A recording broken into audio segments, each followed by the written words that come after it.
Kurikulum Prototype 2022. Apakah sesuatu yang benar-benar baru atau?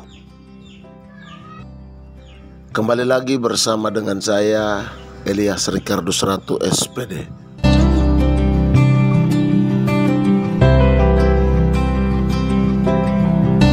Video ini saya buat berdasarkan edaran dalam format PDF dari Badan Standar Kurikulum dan Asesmen Pendidikan BSKP tanggal 20 November 2021 dan dapat Anda unduh dalam deskripsi di bawah ini. Seperti dalam ulasan video saya sebelumnya, mungkinkah implementasi kurikulum prototipe untuk semua sekolah di seluruh Indonesia? Bahwa kurikulum prototipe diberikan sebagai opsi tambahan dari kedua opsi, yakni K13 dan kurikulum masa darurat, serta kurikulum prototipe itu sendiri dari tahun 2022 hingga tahun 2024. Dan kebijakan kurikulum nasional akan dikaji ulang pada tahun 2024 berdasarkan evaluasi selama masa pemulihan pembelajaran tersebut. Kebijakan tersebut merujuk pada runtunan proses yang ditempuh dengan lini masa. Pertama, pra pandemi, kita menggunakan K13.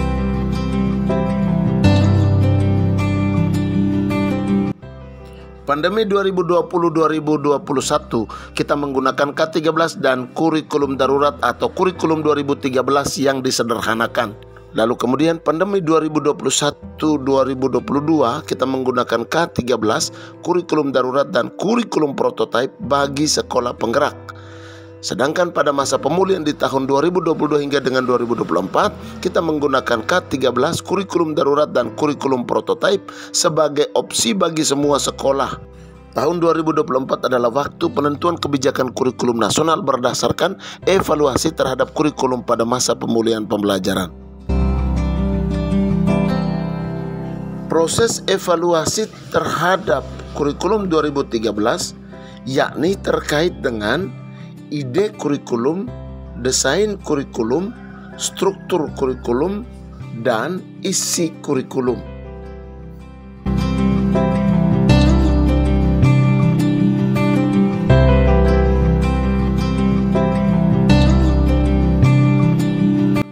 Proses evaluasi terhadap ide, desain, struktur dan isi kurikulum baik K13 maupun K13 yang disederhanakan atau kita kenal dengan kurikulum masa darurat tersebut itu dilakukan dengan merujuk pada aspek dokumen kurikulum pun pada aspek implementasi kurikulum, sehingga lahirlah kurikulum prototipe.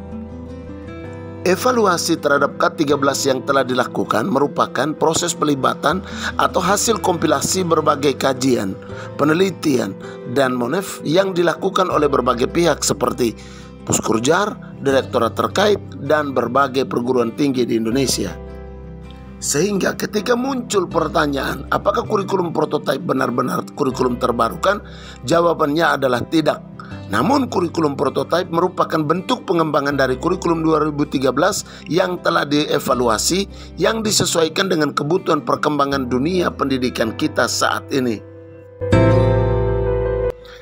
Atas dasar hasil analisis dan kajian serta evaluasi terhadap semua komponen kurikulum, maka ditemukannya benang merah pengembangan kurikulum, yakni pertama, orientasi holistik.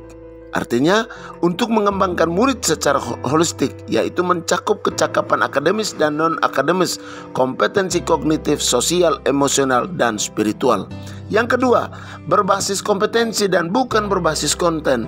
Yang ketiga, kontekstualisasi, yakni sesuai konteks, budaya, misi sekolah, lingkungan lokal tempat tinggal peserta didik.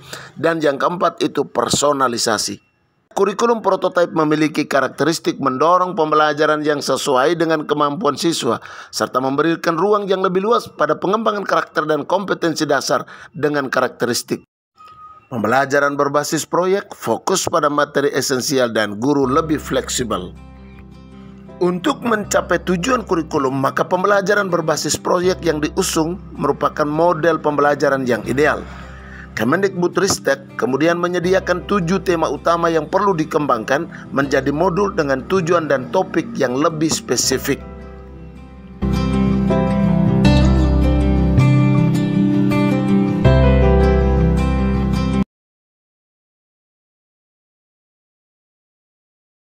Adapun 7 tema utama yang perlu dan harus dikembangkan dalam kurikulum prototipe adalah: yang pertama, membangun jiwa dan raga. Yang kedua, berrekayasa dan berteknologi untuk kepentingan kehidupannya.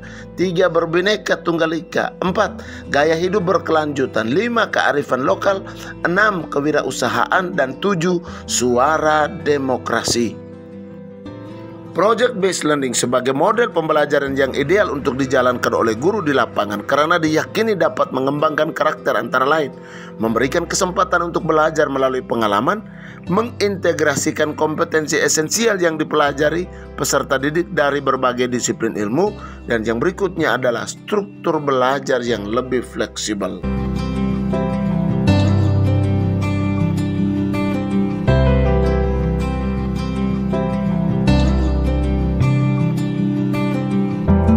Bapak dan Ibu, jika kurikulum ini hanya bersifat pengembangan dari kurikulum 2013, maka kuranglah tepat jika kita berkutat pada diskusi konvensional, ganti menteri, ganti kurikulum, dan seolah kita menjustifikasi regulasi yang ada. Perubahan yang didasarkan atas proses yang panjang ini membutuhkan campur tangan kita semua untuk terus mengupdate diri dengan satu tujuan janji kita, yaitu untuk kesuksesan anak negeri.